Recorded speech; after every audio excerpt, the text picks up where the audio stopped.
Avoir une loi pour l'accès à l'information a été un combat de longue date pour les acteurs des médias. Une loi qui a pourtant fait l'objet de plusieurs campagnes de plaidoyer, mais dont l'adoption fait toujours défaut.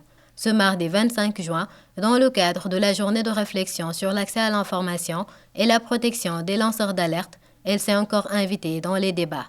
En effet, lors de sa prise de parole dans le cadre de cette journée, le président de la Convention des jeunes reporters du Sénégal, Migui Maram Ndiaye, est revenu sur les efforts fournis dans ce sens. L'activité qui nous réunit ce matin sur l'accès à l'information et la protection des lanceurs d'alerte. Mesdames et messieurs, voilà plusieurs mois que la Convention mène le plaidoyer pour que le Sénégal, à l'instar des autres pays, puisse se doter d'une loi sur l'accès à l'information.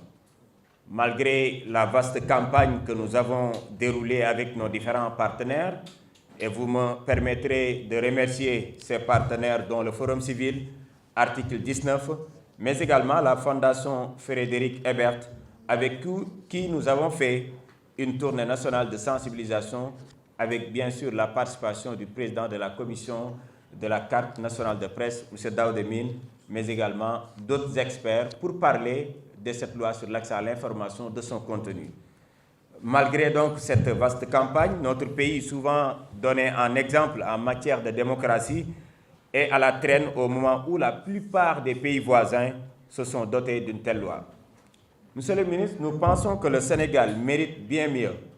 Le peuple sénégalais, qui a été à l'avant-garde de toutes les avancées démocratiques, a le droit de savoir, d'avoir accès à toutes les informations, sous réserve des exceptions raisonnables, liées notamment aux impératifs de sécurité et des données personnelles des individus, au-delà également de l'exigence de redevabilité envers les citoyens.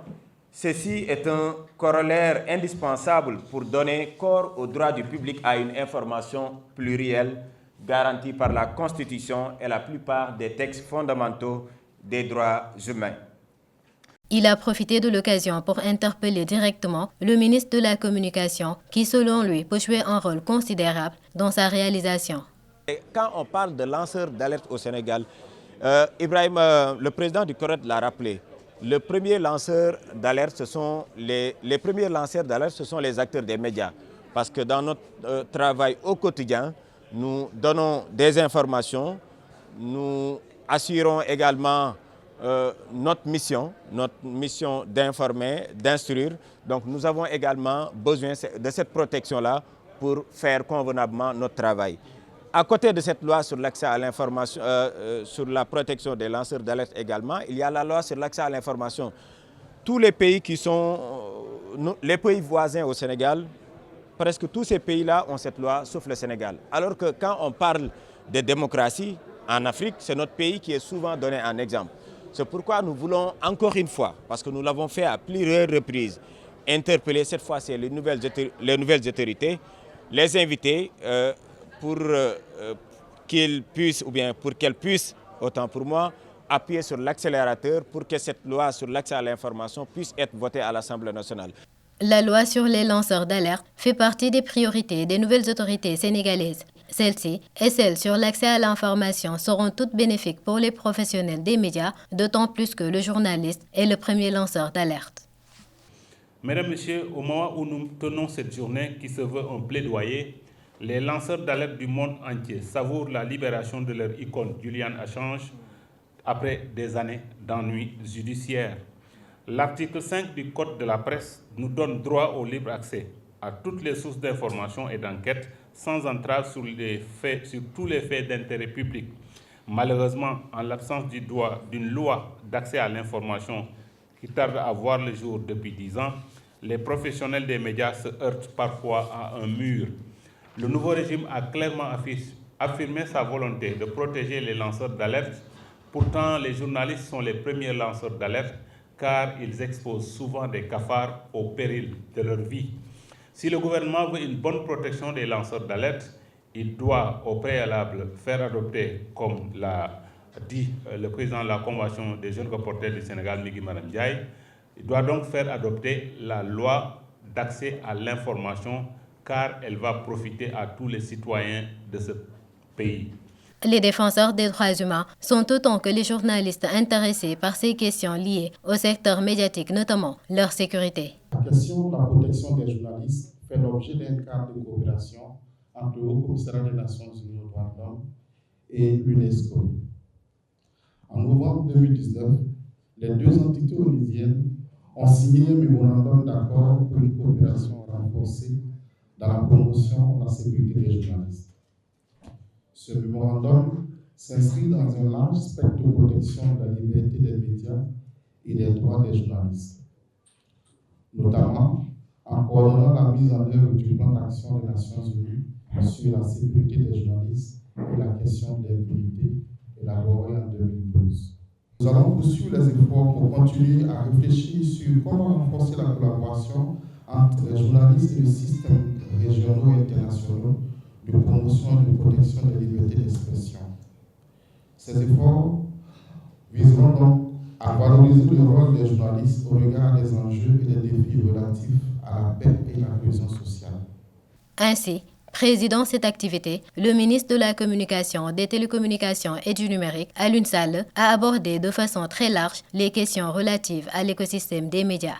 Malgré les menaces et parfois même des entraves, vous les journalistes, vous avez effectué votre travail. Il nous faut bien entendu travailler davantage à offrir une meilleure garantie de la protection à notre démocratie et à nos acteurs des médias. Son Excellence, le Président de la République, M. Bassirou Diomaye Faye, lors de sa première adresse à la Nation, comme ça a été relevé, rappelait l'initiative de la loi sur la protection des lanceurs d'alerte, et ce sera assurément une meilleure protection des sources. Lors de la Journée mondiale de la liberté de la presse du 3 mai dernier, le Président de la République, dans une correspondance aux organisations des médias, a réaffirmé, je cite, « Je réaffirme mon engagement à soutenir une presse libre et diversifiée, pilier indispensable de notre démocratie, et nous œuvrons à renforcer les mécanismes de soutien de la liberté de la presse, à protéger les journalistes dans l'exercice de leurs fonctions et leur quête de la vérité, tout en promouvant une régulation équitable des nouveaux médias. » La tenue de cette première journée arrive donc à point nommé, car elle fait suite aux assises des acteurs des médias portant sur l'avenir et l'encadrement de la profession. Parler d'encadrement revient à évoquer un cadre juridique et réglementaire. Permettez-moi à cet effet de rappeler que le Sénégal est intimement attaché à sa tradition de respect de la liberté d'expression et du débat contradictoire dans le respect des normes en vigueur. En effet, le Haut Conseil de l'audiovisuel en 1998, remplaçant le défunt Haut Conseil de la radio et de la télévision, a pu conforter le débat politique contradictoire dans les médias publics, mais aussi confirmer l'ouverture du paysage médiatique engagé déjà en 1994 avec la création des radios privées. Après l'alternance démocratique de 2000, cette tendance de libération médiatique s'est poursuivie. 2006 a vu la naissance du Conseil national de régulation de l'audiovisuel, CNRA, pour une meilleure régulation dans un contexte de floraison médiatique. Aujourd'hui, 18 années après, l'avènement du CNRA est dans un contexte où les normes internationales visant à la dépénalisation des délits de presse et auxquelles le Sénégal s'est toujours conformé s'imposent de plus en plus. Il est donc crucial de se doter d'un nouvel organe de régulation qui prendra en compte les différentes spécificités du monde, des médias, mais également des réseaux sociaux. Cela impliquera également une révision de certaines dispositions du Code de la presse, aujourd'hui caduques, dans une démarche inclusive, participative et consensuelle afin de lever certains équivoques. Je veux dire ici que dépénalisation ne veut pas dire absence de sanctions en cas de faute, et je ne voudrais pas dire que les professionnels des médias ne devront pas répondre à leurs actes face à la justice. Toutefois, il reviendra aux acteurs engagés dans le processus de réforme de définir avec les pouvoirs publics et le CORED, à travers son tribunal des pairs, dont je salue le travail remarquable, la nature des sanctions à mettre en vigueur et qui peuvent être d'ordre pécuniaire, administratif ou judiciaire. Publier la liste des médias officiellement reconnus et connaître les vrais propriétaires de ces entreprises de presse sont les prochaines actions du ministre pour plus de transparence. Nous ne pouvons pas nous réunir aujourd'hui pour parler de l'écosystème des médias sans parler des entreprises de presse.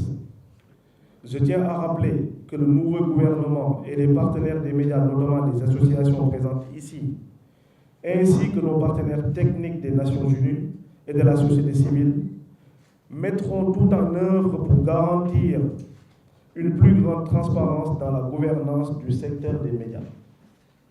Ce qui revient à publier des médias officiellement reconnus par nos services, mais encore d'en connaître les vrais propriétaires et que les médias ne soient plus considérés comme de simples outils d'influence ou de lobbying.